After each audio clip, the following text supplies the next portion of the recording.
Il existe un phénomène psychologique précis qui se produit entre deux êtres qui ressentent quelque chose de profond, l'un pour l'autre, sans jamais le formuler. Ce n'est pas de la discrétion, ce n'est pas de la prudence. C'est un état de tension intérieure où la clarté du ressenti coexiste avec l'impossibilité apparente de l'exprimer. Ils savent, chacun sait ce qu'il éprouve.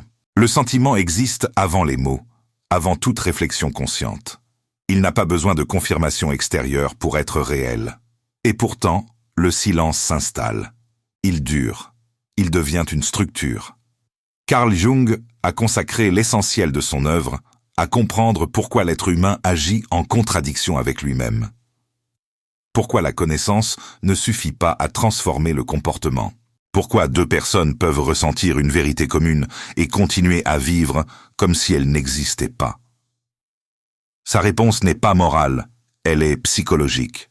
Et elle commence toujours au même endroit, dans ce que l'on refuse de voir en soi-même. Jung formulait cette idée avec une précision qui ne laisse guère de confort. Ce qui n'est pas rendu conscient se manifeste dans la vie comme destin. Non pas comme erreur, non pas comme coïncidence, comme fatalité. Comme si les circonstances étaient responsables. Comme si l'autre était en cause. Comme si l'on n'avait aucune part dans ce qui arrive. Mais cette fatalité apparente, Jung la situait à l'intérieur, dans les régions de la psyché que la conscience n'a pas encore traversées. Dans ce qu'il nommait l'inconscient, et plus précisément dans cette part de l'inconscient qu'il appelait l'ombre. La psyché humaine, dans la pensée de Jung, n'est pas un espace unifié. Il y a le moi conscient, la part de soi qui perçoit, qui décide, qui se présente au monde. Et il y a l'inconscient, bien plus vaste, bien plus déterminant. L'ombre en est une composante centrale. Elle rassemble tout ce que l'individu a refusé d'intégrer dans sa conscience. Non pas parce que ces contenus sont nécessairement destructeurs, mais parce qu'ils ont été jugés inacceptables, par l'éducation, par la culture, par des expériences douloureuses qui ont appris à la psyché que certaines émotions coûtent trop cher. L'ombre n'est pas maligne par nature. Elle est simplement non intégrée. Et ce qui n'est pas intégré agit à l'insu de la conscience. Il oriente les comportements sans être reconnu comme leur source. Il produit des effets que l'on attribue à autre chose. Dans le cas du silence entre deux êtres qui s'aiment, la structure psychologique est la suivante. Une émotion authentique, un désir, un attachement profond, est réprimé avant même d'atteindre la pleine conscience. L'effet intérieur est une tension croissante entre ce qui est réellement ressenti et ce qui est autorisé à exister dans la conscience. L'effet dans la vie vécue est un comportement contradictoire. On désire la connexion et on s'en éloigne. On ressent quelque chose d'intense pour quelqu'un et on se tait. Ce silence n'est pas l'absence de quelque chose. C'est la présence de l'ombre qui parle à la place du moi. Pour comprendre plus précisément ce qui se passe dans ce type de dynamique, il faut s'arrêter sur deux concepts que Jung développe avec soin. L'anima et l'animus. Dans la psyché d'un homme, Jung identifiait une figure intérieure féminine, l'anima. Dans la psyché d'une femme, une figure intérieure masculine, l'animus. Ces figures ne sont pas des constructions imaginaires. Ce sont des archétypes, des structures psychiques profondes appartenant à l'inconscient collectif, communes à l'ensemble de l'humanité. L'anima et l'animus représentent les dimensions du soi que la culture et l'éducation ont le plus souvent reléguées dans l'ombre. Lorsqu'elles ne sont pas reconnues consciemment, elles sont projetées sur les autres. C'est ce mécanisme qui explique en partie la nature de certaines attractions. Lorsqu'un individu ressent pour quelqu'un une attirance immédiate, presque inexplicable, par la seule raison, il est probable qu'une projection soit à l'œuvre. Ce que l'on perçoit dans l'autre contient à la fois quelque chose de réel et quelque chose qui appartient à sa propre psyché. Une qualité que l'anima ou l'animus incarne. Une dimension intérieure que l'individuation appelle à reconnaître. La relation est réelle, la personne en face est réelle. Mais le sentiment porte aussi une dimension psychique qui appartient au sujet lui-même. Tant que cette projection reste inconsciente, il devient difficile de distinguer l'amour authentique de la fascination psychique. Face à cette ambiguïté, beaucoup de gens font le choix du silence. Non par indifférence, mais par impossibilité de démêler ce qui appartient à l'autre de ce qui leur appartient. La persona est un autre concept jungien indispensable à cette analyse. C'est le masque social que chaque individu construit pour fonctionner dans le monde. Une façade adaptée aux attentes du groupe, de la famille, de la culture. La persona est nécessaire. Mais lorsqu'elle devient rigide, lorsque l'individu s'y identifie entièrement au point d'oublier qu'elle est un masque et non un visage, la distance intérieure s'installe. Celui qui vit entièrement dans sa persona ne peut pas se permettre d'être vu. Être vu, c'est risquer que l'autre aperçoive ce qui se trouve derrière le masque, la vulnérabilité, le désir non reconnu, la part de soi que l'on n'a pas encore intégrée. Le silence devient alors une forme de protection de cette image construite. Non pas une protection de la relation, mais une protection du masque. Deux personnes qui s'aiment en silence portent souvent, chacune de leur côté, une persona trop défendue. Elles se reconnaissent peut-être à un niveau psychique profond, et c'est précisément cette reconnaissance qui rend l'exposition si difficile à supporter. Le masque ne peut pas être blessé. Le visage, lui, le peut. Le silence n'est jamais neutre. C'est l'une des réalités les plus constantes dans la pensée de Jung. Chaque comportement a une cause psychologique. Chaque évitement protège quelque chose. Ce quelque chose varie selon les individus. L'image de soi, la peur de la déception, une blessure ancienne d'attachement. Mais il est toujours là. Et l'ombre le connaît avec précision.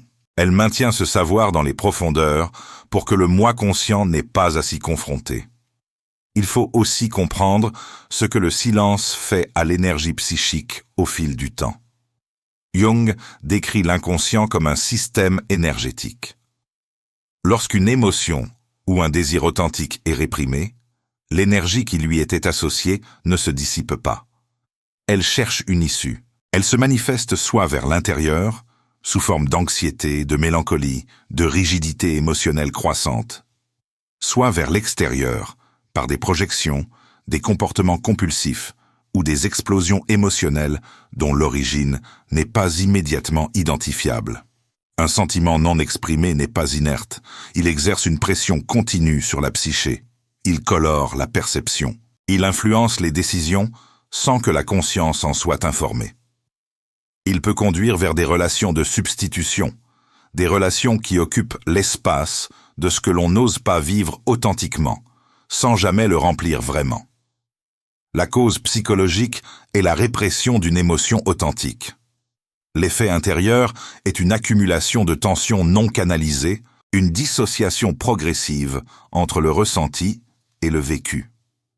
L'effet dans la vie concrète est un sentiment persistant d'insatisfaction, une impression que quelque chose d'essentiel reste toujours hors d'atteinte. Ce phénomène n'est pas accidentel. Il est structurel.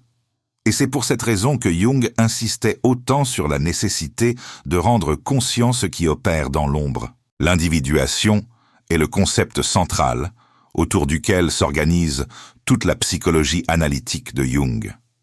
Il désigne le processus par lequel la psyché tend vers sa propre totalité, vers l'intégration de toutes ses dimensions, y compris celles qui ont été rejetées ou niées. Ce processus est exigeant. Il ne peut pas se réaliser dans l'évitement. Il exige une confrontation avec les contenus de l'inconscient. Dans ce cadre, les relations jouent un rôle décisif. Non pas parce qu'elles apportent des réponses, mais parce qu'elles révèlent la présence réelle de l'autre, non pas son image idéalisée, mais sa présence vivante et complexe. Force la psyché à se confronter à des aspects d'elle-même qu'elle n'aurait pas rencontrés autrement. L'amour vécu, exprimé, traversé dans toute sa réalité, est, dans la pensée de Jung, l'une des voies les plus directes de l'individuation. Pas parce qu'il résout les conflits intérieurs, mais parce qu'il les rend visibles. Il oblige à être présent dans ce qu'on est réellement, y compris dans ce qu'on préférerait dissimuler. L'amour maintenu dans le silence produit l'effet inverse. Il fige l'autre dans une image. Il préserve l'idéal au détriment du réel. Il substitue la relation imaginée à la relation vécue. Et cette substitution a un coût psychique précis. Elle prive la psyché de la confrontation dont elle a besoin pour progresser vers sa propre intégration. Jung observait dans sa pratique clinique que les patients qui souffraient de symptômes psychiques, anxiété chronique, dépression, sentiment de vide, portaient très souvent le poids de ce qu'il appelait une vie non vécue. Non pas une vie dramatiquement manquée, mais une vie où les choix authentiques avaient systématiquement cédé la place à la sécurité, à la conformité ou à la peur. Les émotions vraies avaient été étouffées. Les appels de la psyché ignorés. Et cette accumulation se manifestait, avec le temps, sous forme de symptômes. La vie non vécue ne disparaît pas. Elle se transforme.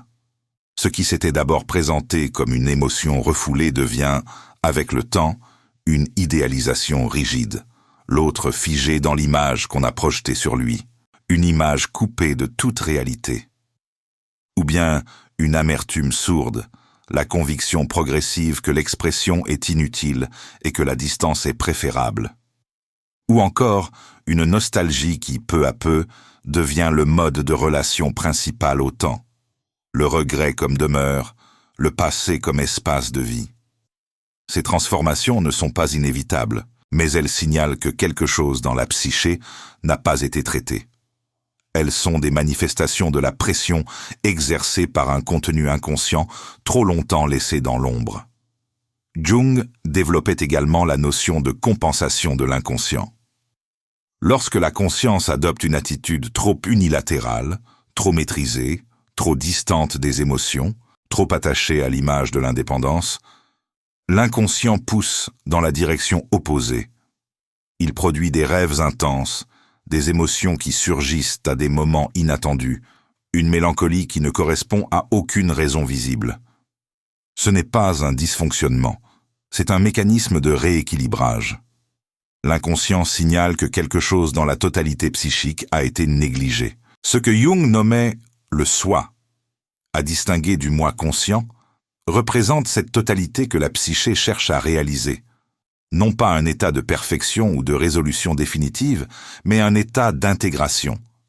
La capacité à contenir les contradictions, à porter simultanément la force et la vulnérabilité, à reconnaître les parties de soi qu'on aurait préféré ignorer. Deux personnes qui s'aiment en silence savent ce qu'elles ressentent. La conscience perçoit la réalité psychique de cet état avec une clarté qui n'a pas besoin de mots. Le ressenti est réel, précis, indiscutable dans son existence. La difficulté n'est pas là.